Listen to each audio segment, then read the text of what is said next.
세월이 빨리 가죠? 오늘은 이제 4주차 과정으로 해서 일단 진도가 마무리가 되는데, 오늘 제일로 여러분이 힘들게 생각하는 양도소득세를 배웁니다. 근데 이게 범위가 굉장히 넓어요. 이걸 여러분한테 그냥 달리기 하듯이 강의하면 소용이 없죠. 진도만 나가면 뭐해? 뭔지 모르는데. 그래서 이거를 여유 있게 하려고 반으로 나눠서 중요한 것들 위주로 해서 오늘 하고 나머지는 우리가 4월 달에 강의를 할까 합니다. 괜찮겠어요? 달리긴 내가 잘해요. 잘하면 뭐해? 소화를 못하는데. 그리고 양도소득세는요, 절대로 어려운 것은 아니에요.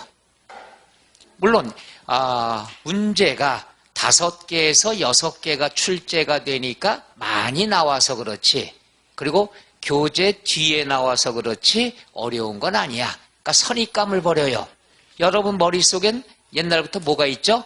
책이 있다, 교재가 있다. 앞에는 쉽고 뒤에는 어려워진다. 이건 아니에요. 예전에, 오래전 이제 10몇 년 전에는 양도소득세를 맨 처음 개강 때 했어요. 그랬더니 해볼 만하다고 하더라고요.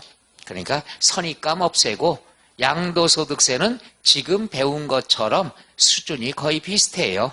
그래서 오늘 잘 배우면은 글쎄 한 3문제 정도 나올 비중을 공부하는 게 아니냐, 이렇게 접근하면 되죠. 자, 그럼 여러분 갖고 있는 교재 310쪽을 봅니다. 310쪽이 없죠? 311쪽 앞에가 310쪽이 됩니다. 뭐라고 돼 있을까요? 소득세 총론이 나와 있네. 그러면 봐요. 넓은 의미가 소득세법이에요. 소득세법에서 일부가 양도소득세가 되는 거죠. 그러니까 소득세 총론에 나오는 특징이나 양도소득세에 나오는 특징이나 같다 다르다, 같다는 얘기죠. 그럼 소득세 총론이 그렇게 나와 있지만, 우리가 첫째 310쪽에 나와 있는 박스, 얘는 꼭 알고 넘어가야 되겠죠. 해서 소득세법의 개념을 알아야 된다. 그러면 4주차 과정이 나왔네요. 요거 하기 전에 먼저 들어갑니다. 소득세 의의와 특징 박스 나와 있는 것 중에서 요거 알아두면 되죠. 자, 우리가 과세되는 소득을 배우기 전에 소득세는 소득에 대해서 부과한다. 그럼 소득이 뭐죠? 소득? 전 물어보는 게 3번 물어보는 게 아니야. 상식이지. 소득 많이 들어봤잖아. 그럼 소득이 뭐예요? 말을 해, 말을. 알면 안다고. 응? 그렇죠. 이 친구 아주 제대로 하겠네. 처음 하는 친구 치고 잘하네. 소득은 수입이에요. 수입이 있어야 내는 세금이 소득세가 되는 거죠. 수입이 없으면 세금 낼 필요가 없는 거예요. 따라서 소득세는 좋은 거다, 나쁜 거다? 어이구, 이제 여러분 제정신 돌았어. 처음엔 막 안 그러더니. 그거예요. 세금은 소득이 있어야 내는 세금이니까 소득세를 많이 낼수록 부자란 얘기죠. 좋은 겁니다. 그러면 소득 중에서 세금이 부과되는 소득은 우리가 8가지로 나열을 합니다. 자, 8가지의 수입이 있으면 세금 내야 됩니다. 8가지로 나열한다. 나열한다 그래서 열거주의 과세다, 이런 용어를 쓰죠.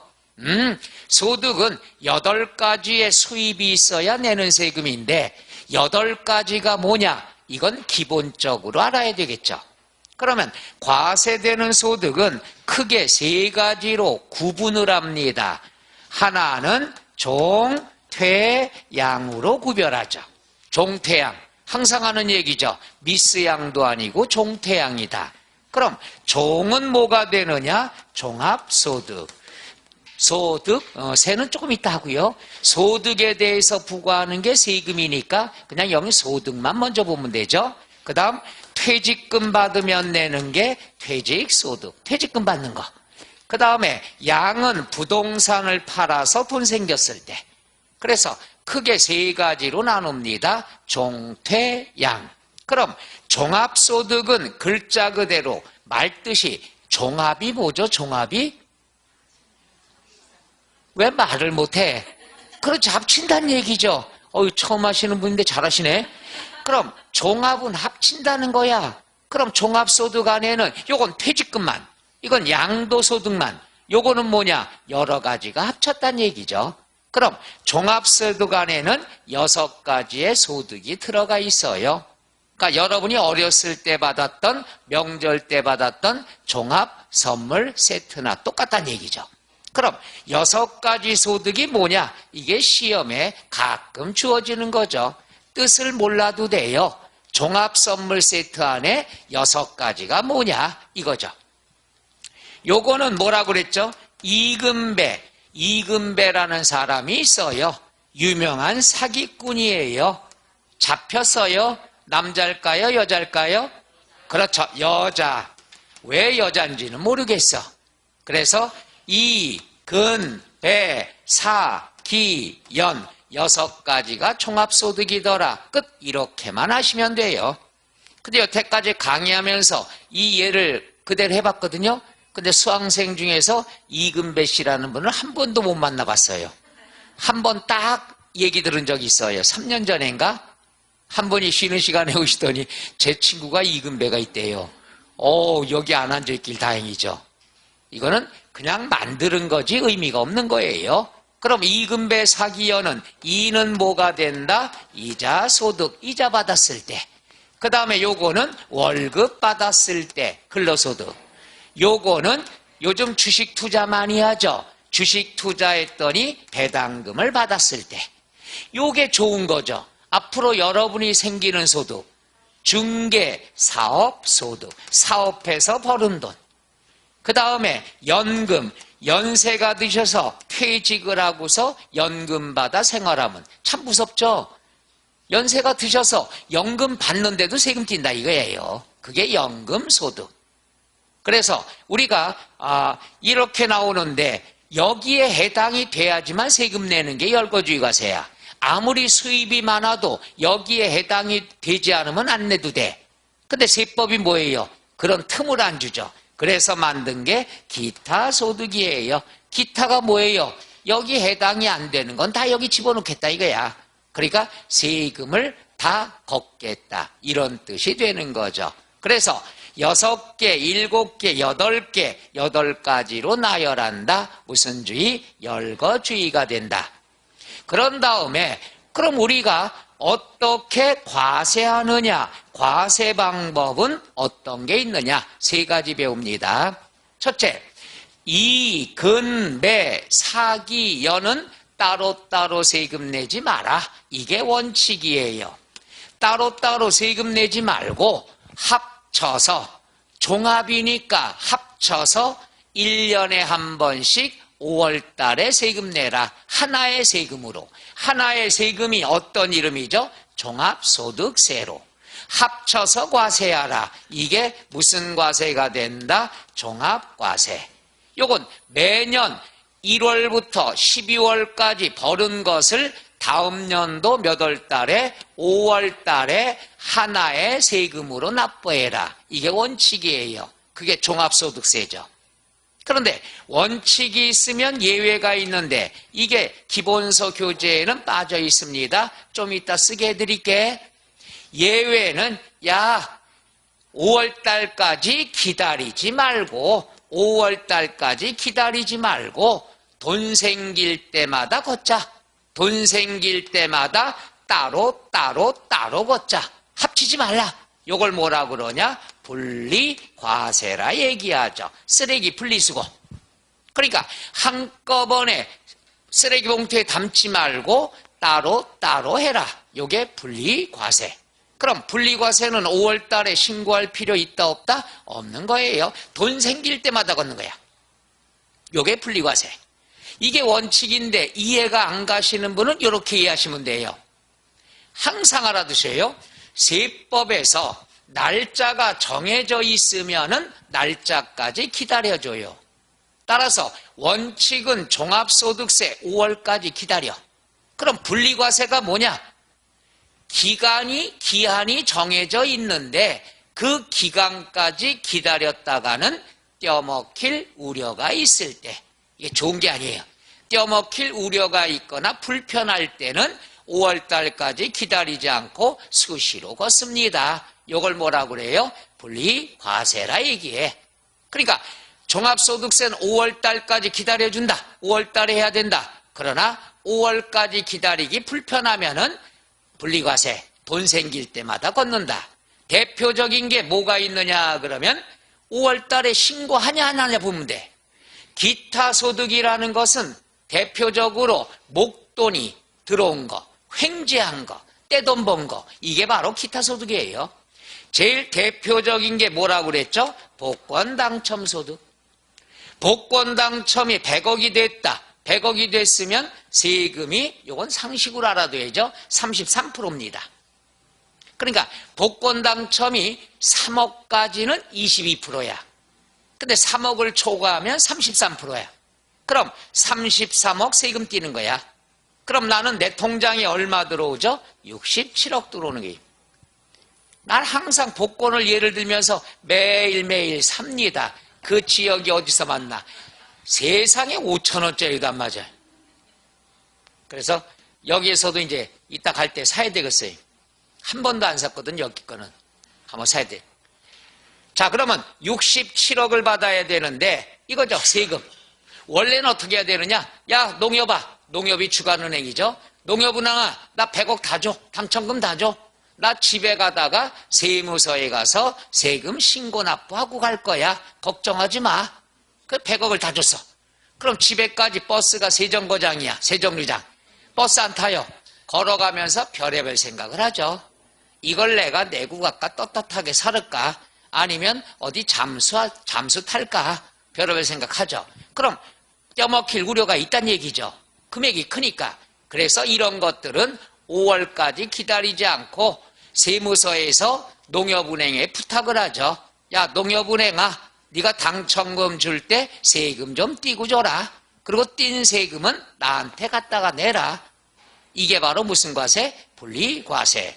그럼 당첨자 입장에서는 세금을 띄고 받았으니까, 이미 세금을 떼었으니까 요건 5월 달에 또 종합소득세 신고할 필요 있다 없다? 없다가 되는 거. 이게 분리과세예요.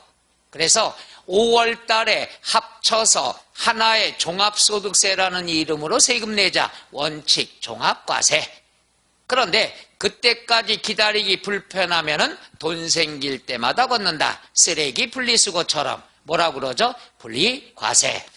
그 다음에 우리가 퇴직과 양도소득은 항상 얘만 종합소득에 합산하는 거지, 퇴직과 양도소득은 종합소득에 합산할 수 있다 없다? 없다. 얘들은 태어날 때부터 구분돼서 태어났다. 따라서 구분된다. 그래서 분류과세라는 표현을 쓰는 거죠. 그럼 시험에 나올 땐 얘가 두 가지로 기출문제 나왔어요. 하나는 뭐냐? 박스가 나와가지고 쭉 쓰고 종합소득에 해당하지 않는 것 해서 1, 2, 3, 4, 5 이렇게 나왔습니다. 답은 몇 번이 될까요? 5번이 되는 것. 아주 쉽죠? 그래서 요것만 알면 돼요. 그 다음에 뭐가 나오냐? 두 번째. 두 번째는 양도소득은 퇴직소득, 종합소득과 구분하여 과세한다. 분류과세라는 말보다는 구분해서 과세한다. 이렇게 풀어서 나와요. 그럼 맞는 거고. 그럼 다음 시험에는 합산하여 과세한다. 이러면 틀리는 거고. 그러니까 양도, 퇴직, 종합은 구분한다. 그럼 맞는 거고. 합산한다. 그럼 틀리는 거고. 그 다음 종합소득에 해당하는 건 6개가 있더라. 끝. 이런 식으로 많이 출제가 됩니다. 간단하잖아.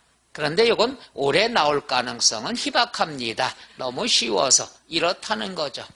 자, 여러분 교재 나와 있는 310쪽 박스에 보면은 종, 퇴, 양 나와 있죠. 종합소득 안에는 6가지가 있는데 옆에 종합과세라고 동그라미 돼 있죠. 이게 원칙이에요. 근데 옆에다가 하나 써놔야죠. 예외. 예외는 따로따로 한다. 뭐가 있다? 분리과세가 있더라. 그 다음에 퇴직소득과 양도소득이다 하는 것은 애시당초 구분한다 그래서 무슨 과세? 분류과세라 한다. 거기 나와 있죠? 그 세 가지 방법은 상식적으로 일단 알아두셔야 된다. 해서 얘네는 우리가 종합과세, 분리과세, 그 다음에 종퇴양은 구분해서 과세한다. 분류과세라 한다. 이렇게 알아두시면 되겠죠. 그 다음에 하나 더 본다면 요거죠. 잘 봐요. 소득세는 개인의 소득에 대해서 대해서 내는 거를 우리가 뭐라고 그러죠? 소득세. 이걸 우리가 원칙은 뭐라고 그러냐? 개인소득세라고 그래요. 이건 안 써도 돼요. 시험과 무관합니다. 그 다음 법인의 소득에 대해서는 법인소득세라는 용어예요. 원칙은. 하다 보니까 소득세 헷갈리잖아. 그래서 용어를 정리를 했어요. 그래서 개인소득세는 소득세라 얘기하고 그 다음 법인소득세는 법인세라고 얘기한다. 요 기본은 알아야 되겠죠. 해서 우리가 개인소득세라고 나왔다. 그럼 소득세를 뜻한다. 법인소득세는 뭘 뜻한다? 법인세를 뜻한다. 용어가 이렇게 순화가 됐어. 근데 세법에서는 개인이라는 말을 잘 안 써요. 개인이라는 말 대신에 요 용어는 꼭 알아둬야 돼요. 소득세법에서 거주자와 비거주자로 나눈다. 용어 알아야지. 거주자다 그랬으면은 뭐냐? 국내 주소가 있어야 돼요. 여러분들은 다 주소가 돼 있죠? 그럼 여러분들 신분은 뭐가 되는 거야? 거주자가 되죠. 그러면은 주소가 없으면 어떡하느냐? 주소가 없으면 국내에 계속해서 183일 이상 거소를 둔 사람. 안 써도 되는데 여기만 봤는데 국내 주소가 돼 있거나 183일 이상 살고 있으면 신분이 뭐가 된다? 거주자. 그렇지 않으면 뭐가 된다? 비거주자가 된다. 그럼 거주자, 비거주자 개념만 하시면 돼. 여러분은 다 뭐가 돼요? 거주자. 그런데 이 신분은 변할 수가 있습니다. 우리나라에 182일 살고 있어. 그럼 비거주자야. 다음 날부터는 뭐가 돼요? 거주자가 되는 거죠. 여러분도 유치한 예입니다. 여러분이 주소가 돼 있어. 거주자야. 말소가 됐어. 그럼 뭐가 되죠? 아니에요. 쫓겨다녀요. 그래서 거주자, 비거주자는 개념을 알아둬야 된다. 183일 주소가 있어야 된다. 그리고 신분 변화는 항상 있을 수 있다. 여러분이 갖고 있는 311쪽에 나왔습니다. 맨 밑에 2번 납세 의무자 나와 있죠. 납세 의무자 중에 양괄호 1번 거주자와 비거주자 중에 동그라미 1번 거주자. 거주자의 정의 첫째 줄 끝에 국내 주소를 두거나 183일 이상 거소를 둔 개인. 여기 나와 있죠. 그래서 안 써도 된다고 한 겁니다. 그 다음에 동그라미 2번 비거주자. 비거주자다 그랬으면은 첫째 줄 옆에 거주자가 아닌 개인이다. 그러니까 거주자 개념만 알아두면 된다는 것. 끝. 요 개념 알아두시면 되고요. 그 다음 뒤에는 보실 필요가 없고요. 314쪽 본격적으로 들어가겠습니다. 여기서부터 이제 신경 써야 되겠죠. 양도소득세. 그럼 보세요. 아까 우리가 소득세는 8가지로 나열한다고 그랬죠. 그걸 다 배우면 공인회계사, 세무사 시험 보러 가는 거야. 여러분은 그 중에서 우리가 양도소득세 위주로 하고 사업소득 중에서 한 가지 부동산 임대 사업소득을 배웁니다마는 요게 작년에 한 문제 나왔어. 그래서 올해는 양도소득에서만 나오지 않겠느냐. 항상 경련으로 그랬습니다. 사업소득이 한 문제 나왔다가 그 다음에 안 나오고 그 다음에 한 문제 나오고 그 다음에 안 나오고 작년에 한 문제 나왔으니까 올해는 양도소득세 위주로 출제가 될 겁니다. 지금부터 잘 봐야 되죠. 자, 하나 물어보죠. 양도가 뭐죠? 양도? 이전하는 것도 맞고 매매? 그것도 맞고, 그래. 비슷하지만. 쉽게 해서 돈 받고 넘긴 거. 빚 때문에 넘어간 거. 넘어간 걸 양도라고 하고, 넘어 들어온 걸 뭐라고 그러죠? 양수라 한다. 그럼 양도소득세 배우려면은 한 사람 공부하면 안 돼요. 쌍방향 공부해야지. 여러분 아까 얘기했듯이 매매처럼. 양도인은 양도소득세. 그 다음 취득, 양수인은 뭘래요? 취득세 내는 거니까 취득세와 양도소득세는 개념이 같다. 이렇게 보면 되죠. 혼자 거울 보고 야 여기 집 등기권리증 갖고 와서 사. 이건 정신질환 초기 증세고 항상 매매는 두 사람이 나타나야 된다는 것 알고 출발하면 되겠죠. 자, 그럼 볼까요? 양도소득세. 자, 특징. 요 특징은 아무리 강조해도 지나치지 않습니다. 먼저 설명하고 밑줄 쳐드릴게. 여기만 나만 봐. 그럼 첫째 뭐가 있느냐? 개인이 양도해야 된다. 아까 설명했죠. 개인이 양도해야 양도소득세야. 그럼 법인이 땅을 팔았다. 그럼 뭘 내야 되죠? 법인세 내는 겁니다. 그래서 양도소득세다 그러면 항상 개인이 된다. 소득세는 다 개인 거예요. 두 번째, 이게 중요하죠.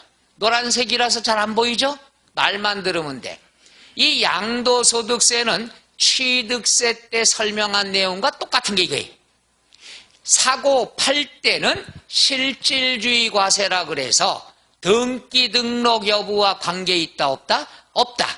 등기된 걸 사도 취득세 내고 등기된 걸 팔아도 양도소득세 내고 미등기 부동산을 사고 팔아도 과세가 된다는 것. 그 다음 허가 여부와 관계가 없다. 무허가 건축물을 팔아도 양도소득세 낸다는 얘기죠.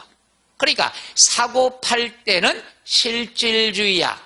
등기 등록, 허가 여부와 관계가 있다 없다? 없어요. 그러니까 무대뽀로 세금 걷겠다는 얘기야.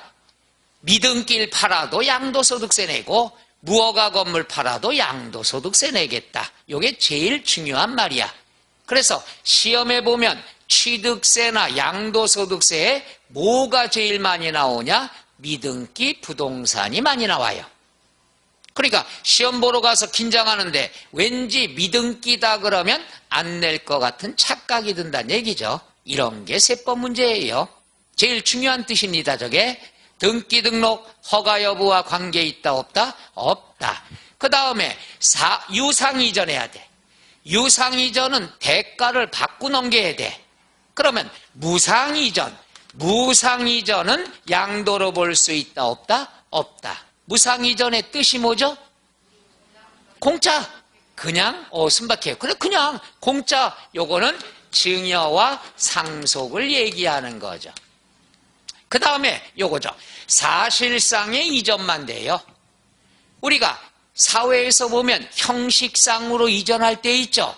이것은 과세가 안 됩니다. 실제로 이전이 돼야 된다. 요걸 사실상의 이전이다. 형식상의 이전은 양도로 보지 않습니다. 그 다음에 요거죠. 일시적인 양도만 된다. 그럼 여러분 입장에서 봐요. 여러분은 평생에 집을 몇 번 사고 팔아요? 전세만 살았으니까 대답이 없구나. 할 말이 없는 거죠. 평생 해봐야 앞으로 남았으니까 얼마 안 남은 것 같기도 하고 그런데 그러면 평생 집을 3번 팔고 1번 팔고 4번 팔고 요 정도죠. 그러니까 양도소득세 내죠. 만약에 반복적으로 팔았다. 반복적으로 사고 팔면 이건 매매업이에요. 사업이 된다는 얘기죠. 그거에서 먹고 산다는 얘기죠. 이럴 때는 사업소득이 된다. 일시적이면 양도소득세 내는 거고 반복적인 건 뭐가 된다? 사업소득. 그래서 5월 달에 종합소득세 내는 겁니다. 그 다음에 열거주의 과세 방식 아까 했죠? 그 다음에 분류과세 배웠죠? 양도소득은 종합소득, 퇴직소득과 합산한다, 구분한다, 구분한다. 그게 분류과세란 얘기죠. 그 다음 반드시 내가 신고하고 납부해야 된다. 그 다음에 물납은 없지만 분할납부는 허용을 한다는 것. 분납이다 그러면 우리가 한번 복습해 볼까요? 재산세 분납은 얼마 초과? 250만 원 초과. 몇 개월 이내 내야 돼? 2개월 이내. 기억나셔? 원래 지난 시간에 배웠던 거 질문하는 건 절대로 안 되는 건데 한번 해보는 거야. 그 다음 종합부동산세 분납도 250만 원 초과. 몇 개월 이내? 6개월 이내. 양도소득세는 양도는 목돈 생기는 거죠. 따라서 기준금액이 커 1,000만 원 초과. 몇 개월 이내? 2개월 이내. 끝. 이게 분납의 전부예요. 분납은 요게 단데 어쩔거나 작년에 분납이 한 문제가 나왔어요. 따라서 올해는 물납이 나올 때가 됐다는 것. 그래서 어차피 잊어먹을 거 한번 정리했습니다. 물론 또 양도소득세에서 나올 수도 있어요. 그러니까 분할 납분 요게 다니까 요것만 아시면 됩니다. 끝. 그럼 여기 있는 특징은 지금 배운 거 끝 이게 아니에요. 이따가 계속 반복이 나오고 4월 달에도 반복이 됩니다. 분할 납분은 오늘 배웠죠. 요거는 4월 달에 또 배웁니다. 잊어먹을 만하면. 자, 이러한 것이 어딨나? 314쪽에 보면은 밑에 2번 양도소득세 특징 나와 있죠. 양괄호 1번 동그라미 국세다. 그 다음에 양괄호 2번 두 번째 줄 무슨 과세다? 분류과세다. 양괄호 3번 끝에 무슨 주의다? 열거주의다. 양괄호 4번은 반드시 뭘 해야 된다? 신고. 양괄호 2번이 중요한 거라고 그랬죠. 실질주의라는 것, 실질과세라는 건 뭐죠? 등기 등록 및 허가에 관계가 있다 없다? 없다. 그러니까 무조건 팔기만 하면 세금 걷겠다는 얘기예요. 이렇게 무서운 얘기다. 끝. 특징. 그 다음에 315, 316 필요 없습니다. 그 다음에 나와 있는 것 보죠. 317쪽. 자, 317쪽은 아무리 강조해도 지나치지 않습니다. 양도의 개념이죠. 양도의 개념이다 그랬으면은 제가 세 가지로 일부러 구별을 했어요. 구별은 뭐가 있느냐? 이렇게 하면 돼요. 첫째, 여기다 쓸게요. 첫째, 양도로 보는 경우. 그 다음 두 번째, 양도로 보지 않는 경우. 얘들은 쉬워요. 왜? 딱 하나야. 얘는 양도로 본다. 얘는 양도로 보지 않는다. 딱 하나예요. 어디 있나 궁금해서 그래요? 317쪽 2번에 양도의 형태, 양도로 보는 경우 나와 있죠? 아이고, 이게 어디 있을까? 찾는 것도 재미가 쏠쏠하지만 무슨 원리를 찾아라 이것도 아니니까 요거 보고 이따가 끝난 다음에 또 몇 페이지에 몇째 줄 밑줄 쳐드릴게. 아이고, 내가 지금 여기서 성인고시학원에서 강의를 나가는 게 아니라 어린이집에서 보모 역할하는 것 같아. 어쩜 이렇게 짠하냐. 그렇게 배려해 줘야 되겠죠. 자, 그래서 요 두 가지는 쉬워. 그리고 외우면 안 돼. 단어의 뜻만 알면 돼. 근데 성인고시면 단어의 뜻을 이해할 나이인데 어린이집이면 이것도 애로사항 크네. 단어만 알면 돼. 양도로 보는 경우는 아주 쉬워요. 문제가 나와도. 단어만 알면 돼. 그럼 뭐냐? 첫째, 매도. 매도가 뭐죠? 파는 거야, 돈 받고. 그럼 매수가 뭐죠? 그래서 매수는 취득세, 매도는 양도소득세야. 근데 이걸 합해가지고 매매 이렇게 나와도 맞는 걸로 처리합니다. 그래서 매도, 매수, 매매 다 같이 생각하면 되죠. 그 다음에 교환. 교환은 기브 앤 테이크죠. 헌집 줄게 새집 다오. 그러니까 여러분은 어릴 때부터 교환에 대한 걸 장난으로 배운 거예요. 그럼 여기서 중요한 건 뭐냐? 교환을 했을 경우에는 한 사람이 두 가지 납세 의무가 성립되죠. 나가는 것은 양도소득세, 들어오는 것은 취득세. 아주 오래전엔 이 교환이 굉장히 부동산 시장에 아주 활발하게 됐어요. 뭐냐 하면은 상가 건물하고 전원주택 부지하고 교환하고 이러는 게 많았어요. 굉장히 한때 유행했죠. 거의 한 20년 됐을까요? 그땐 그래서 난리가 나. 교환이 아주 상가하고 빌라하고 바꾸기도 하고, 또 내가 시골에 살고 싶다 그러면 논하고 바꾸기도 하고, 이게 한때 유행이었어. 그래가지고서 이 교환 가지고 재미 본 분들이 많았습니다. 왜? 교환하면은 네트워크가 있어야죠. 시골하고 나하고. 그래가지고 그걸 내가 많이 연결을 시켜드렸죠. 그래서 공동중개하고, 그럼 나한테 고맙다고 와서 맛있는 거 사주고, 짜장면 갖고는 안 되죠. 그래서 제가 그랬어요. 곱빼기 이렇게 얘기했습니다. 여기서 제가 얘기하는 건 항상 뭐라고 그랬어요? 오늘 점심 때 먹고 싶은 메뉴. 이걸 항상 얘기하는 게. 근데 어느 학원에서 강의를 1년 넘게 2년 차 들어가는데 항상 이 얘기를 했는데 통한 적이 한 번도 없어요. 그 다음 또 수강생들이 저한테 그래. 성공했어요? 지난주에? 막 그래. 한 번도 못 해봤어요. 여기 원장님은 너무 착하신 분이라서 짜장면 이따 나올 것 같은 아주 터놓고 얘기하네 내가. 그죠? 자, 그래서 법인에 대한 현물출자. 법인에 대한 현물출자다 그랬으면 요거죠. 출자. 출자가 뭐죠? 그래, 어린이집이니까 출자는 투자예요. 투자. 회사에다가 투자하는 거야. 요즘 많이 하잖아요. 그럼 투자를 한다는 것은 뭐가 되는 거냐 하면은 그 회사의 주식을 사는 거예요. 이게 투자야, 출자. 이걸 돈으로 사오면은 금전 출자. 부동산을 주고 받으면은 현물 출자. 이렇게 하죠. 그러면 갑이라는 개인의 건물이 있어요. 요걸 S전자에다가 투자를 했어. 그럼 출자가 되겠죠. 부동산으로 투자했다. 물건으로 투자하면 뭐가 되죠? 현물 출자. 그럼 현물 출자는 이거를 이전해 주고 주식을 받는데 주식은 의미가 없는 거예요. 부동산이 포인트죠. 그럼 개인이 법인에다가 투자했으니까 개인 명의로 돼 있는 부동산이 법인 명의로 이전이 되죠. 그럼 갑은 소유권 넘어가니까 양도로 보는 거고, S전자는 부동산 소유권이 들어오니까 뭘로 보는 거죠? 취득으로 보는 거야. 항상 두 사람 사이.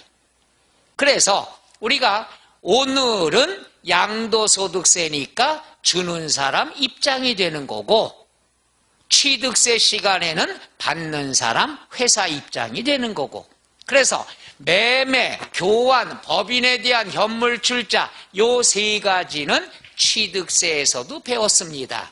양도소득세도 똑같아요. 왜? 두 사람 사이니까. 오늘은 주는 사람 입장 양도. 그 다음에 이제 3월 달에 취득세 배울 때 또 나와 얘가. 그럴 때 어떤 경우가 되죠? 들어오는 사람 입장. 이해가세요? 똑같이 나옵니다. 그래서 매매는 항상 두 사람 사이야. 나가는 사람은 양도가 되는 거고 들어온 사람은 취득이 된다 이게죠. 그 다음에 나와 있는 것들은 다 뭐라고 그랬죠? 그렇죠? 우리는 이 단어 뜻을 하는데 뒤에 건 다 짠한 것들이야. 빚 때문에 넘어간 거, 세금 때문에 넘어간 거, 바로 이런 거, 짠한 거, 빚 때문에 넘어갔다 이거야. 자, 대물변제. 변제는 갚았다. 빚 갚았어. 그럼 여러분 따져봐요. 돈을 빌렸다. 이걸 어려운 말로 금전채무라고 그래요. 돈으로 빌렸어. 그럼 뭘로 갚아야 돼? 뭐라고 옹알이 대기 있기 없기? 없어. 알아듣게야지. 금전, 돈으로 빌렸으면 뭘로 갚아야 돼? 돈으로 갚아야 돼요. 돈으로 갚아야 되는데 돈이 없어. 돈이 없어서 물건으로 대신 갚았다. 대물변제. 멋있잖아요. 대물변제. 빚 때문에 넘어간 슬픈 사연인데, 슬픈 얘기인데도 이렇게 말 돌리죠. 그러니까 대물변제는 뭐야? 빚 때문에 넘어간 거예요. 세련된 말로 대물변제지. 열어보면은 빚 때문에 넘어갔다. 이거 모르는 사람도 많아요. 그래서 우리가 이런 얘기를 내가 매년 하는데 한번 들은 사람도 한번 들어봐요. 그죠?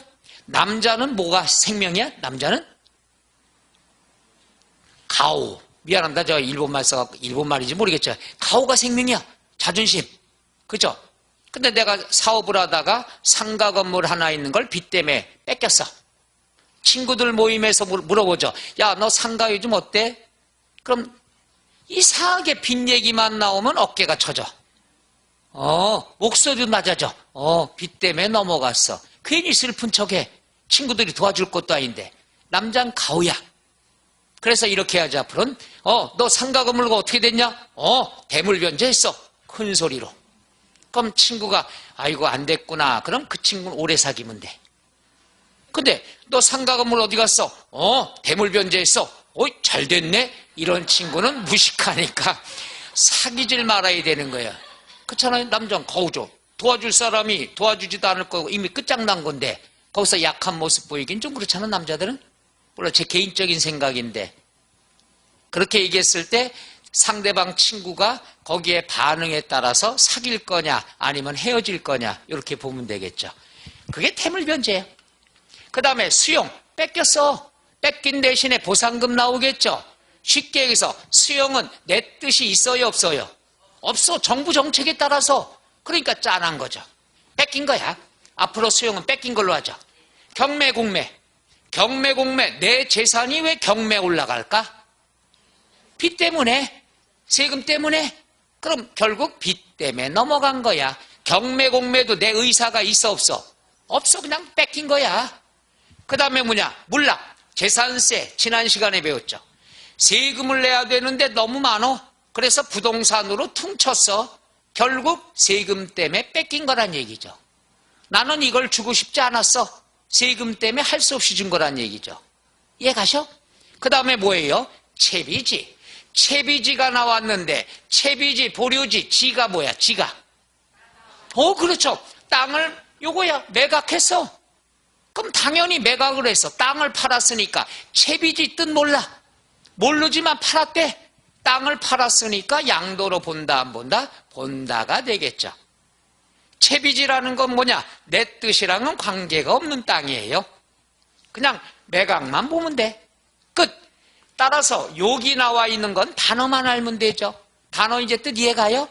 얘는 시험에 이렇게 나오죠. 앞에 단어가 나오고 뒤에 양도로 본다. 그럼 맞는 거고 양도로 보지 아니한다. 그럼 틀리는 거고 단어만 알면 되지 외울 필요는 없어. 이거 다 외울 바에는 다른 공부하는 게 낫다는 얘기죠. 이해가셔? 해서 얘는 쉽다는 얘기야. 그럼 두 번째 양도로 보지 않는 경우다. 양도로 보지 않는 경우 첫 번째가 무상이전이죠. 공짜로 준 거. 그 다음 두 번째 채비지 나왔어요. 충당이 나왔어. 그럼 여기다 정리해 드릴게. 갑이라는 사람이 개인 땅이 있어요. 도시개발법 법률에 의해서 사업비를 부담해야 돼요. 또는 이 땅이 그 사업에 필요한 땅이야. 이걸 채비지라 얘기합니다. 그러면 갑이라는 사람이 사업비 대신에 개인 토지를 사업시행자에게 이전을 해줍니다. 이전. 요건 뭐야? 내 뜻은 없어요. 내 뜻은 없지만 사업비용을 법에 의해서, 이건 법에 의해서 부담해야 돼. 그래가지고 개인 소유 명의를 사업시행자 명의로 이전을 해준다. 야, 사업시행자야, 나 돈 없어. 사업비용 없으니까 땅으로 퉁칠게. 땅으로 퉁친다. 퉁치는 걸 뭐라고 그러죠? 충당이라 합니다. 그럼 얘는 짜네요, 안 짜네요? 짠한 거야. 법률에 의해서 땅을 줬으니까. 그래서 너는 짠하니까 세금 내지 말아라. 양도로 보지 말란 얘기예요.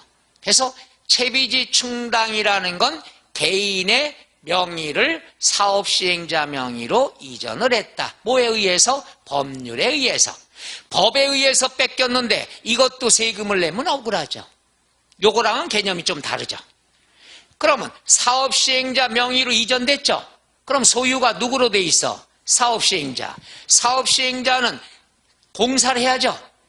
그럼 공사를 하려고 하다 보니까는 공사비 줘야 돼. 공사비 줘야 되는데 다 땅으로만 받았어. 그럼 어떻게 해야 될까? 땅을 팔아서 공사비 줘야 되겠죠. 그러면 사업시행자는 채비지를 매각을 하면 당연히 양도소득세 내야 된다 이게. 그러니까 채비지는 개인만 세금 안 내는 거야. 그 다음부터 누가 낸다? 사업 시행자가 낸다. 그럼 어려운 걸 한번 내릴게. 어려운 거. 사업 시행자가 매각하는 건 두 가지 경우가 있어요. 자, 이분이 건설업자예요. 우리가 공사를 맡겼어. 공사비 줘야죠. 그럼 두 가지가 있어요. 채비지, 땅을 제3자에게 팔아서 돈을 받아서 돈으로 공사비 줬을 때, 이때도 팔았으니까 양도로 보는 거죠. 이해가? 당연한 거죠. 또 하나는 뭐냐? 공사비를 드려야 되는데 돈이 없어. 땅을 팔라고 하는데 매매가 끊겼어. 이러면 어떡한다? 그 채비지를 건설업자에게 공사비 대신에 준다는 얘기죠. 그럼 공사비 대신에 줬으니까 공사비는 안 줘도 되죠. 그럼 공사비 받고 건설업자한테 뭐 한 거다? 매각을 한 거다. 내 이럴 줄 알아서 괜히 설명했어. 그러니까 사업시행자가 채비지, 땅을 매각할 땐 두 가지가 있죠. 제3자에게 팔아서 돈 받아서 줘도 매각이 되는 거고, 공사비 대신에 건설업자한테 줘도 매각이 되는 거고, 이분한테 팔아도 양도소득세 내고 건설업자한테 줘도 양도소득세 낸다는 것. 이게 매각이라는 거죠.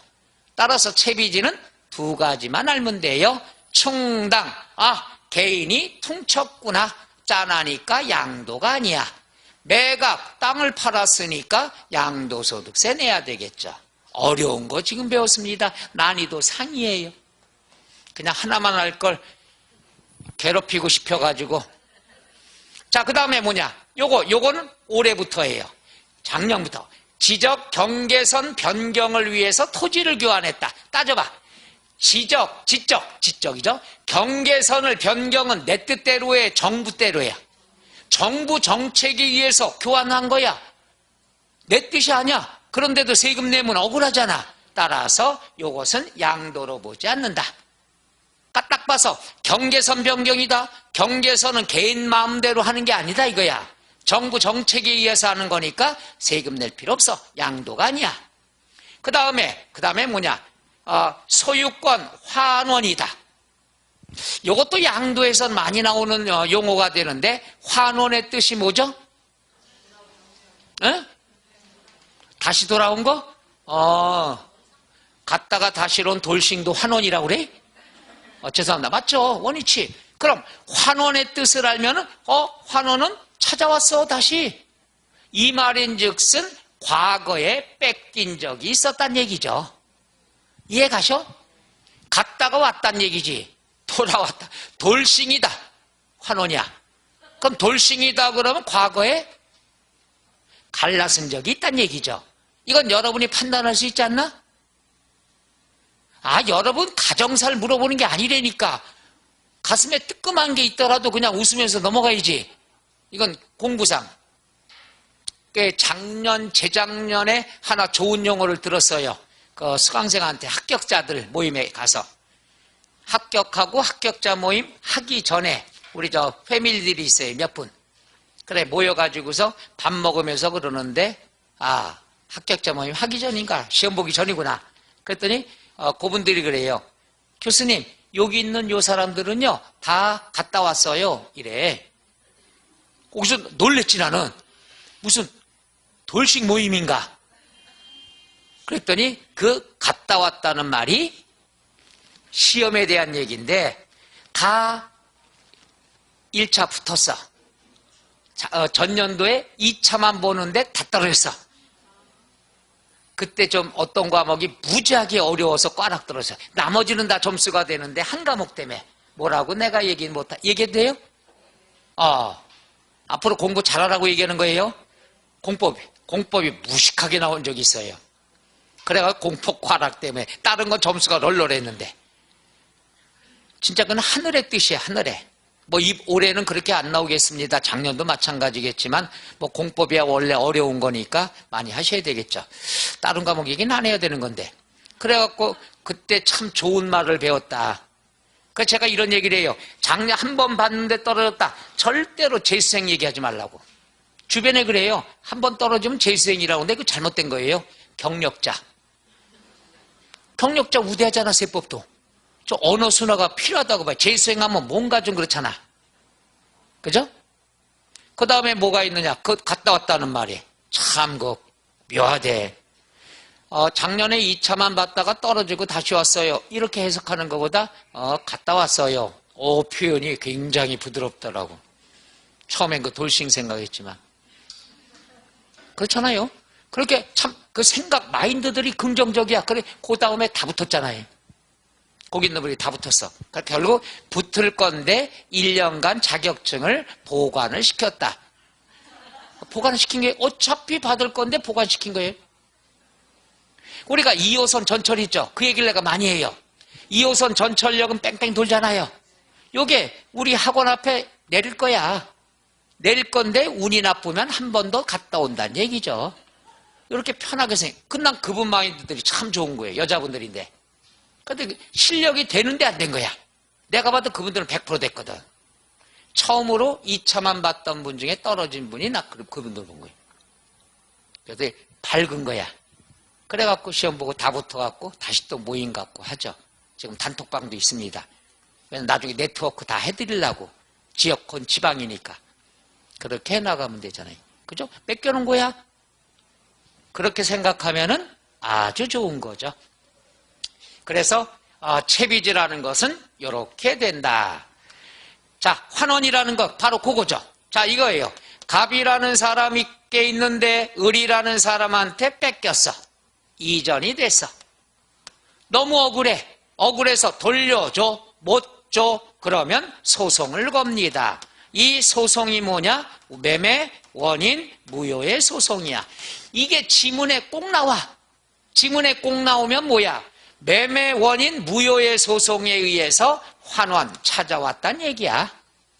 그러면 돌려줘, 못 줘, 소송을 걸었더니 매매 원인이 다 뭐가 된다? 무효가 된다야. 무효가 된다는 건 옛날에 뺏긴 것도 거래가 안 되고 이번에 찾아온 것도 거래가 아니다 이거야. 그럼 없던 걸로 본다. 없던 걸로 보니까 양도로 볼 수 있다 없다? 없다가 되는 거죠. 환원 맞듯 이해가요? 환원 찾아왔어. 옛날에 뺏겼어. 이걸 소송에 의해서 찾아왔다. 그럼 시험 지문에는 꼭 매매 원인 무효의 소송이라는 게 주어져. 그럼 저거 몰라도 돼. 이것만 봐도 돼. 옛날에 뺏긴 것도 무효고 찾아온 것도 무효다. 거래가 아니다. 거래가 안 되니까 양도도 아니고 취득도 아니란 얘기죠. 오늘은 양도만 배우는 거니까 양도가 아니다. 취득세 때는 취득이 아니다. 이렇게 배우는 거죠. 환원의 뜻 이해가요? 그 다음에 신탁, 해지로 인한 소유권 이전 등기. 요거 헷갈리지 말아요. 올해 신탁 재산이 강화가 됐는데 보죠. 갑이라는 사람이 건물이 있는데 을에게 야 을아 신탁회사가 되겠죠. 야 요거 3년만 좀 관리 좀 해줘. 수수료 넉넉히 줄게. 관리하기 편하라고 소유권 이전 등기를 해줬어요. 요거는 사실상 이전된 게 아니라 신탁법상의 형식상의 이전. 아까 첫 시간에 배웠죠? 사실상의 이전이 돼야 되지 형식상의 이전은 거래가 아니란 얘기죠.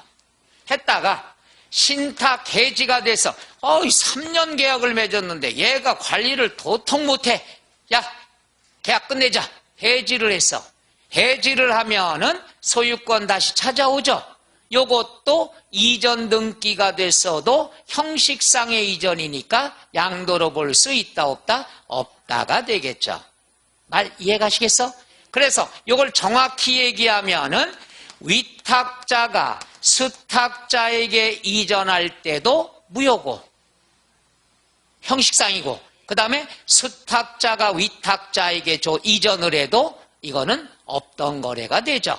그래서 위탁자가 수탁자, 수탁자가 위탁자에 들어가는 건 양도로 볼 수 있다 없다? 없다. 이걸 탁탁이 거래라고 얘기하죠. 탁탁이끼리는 형식상의 이전이 된다. 그 다음에 마무리.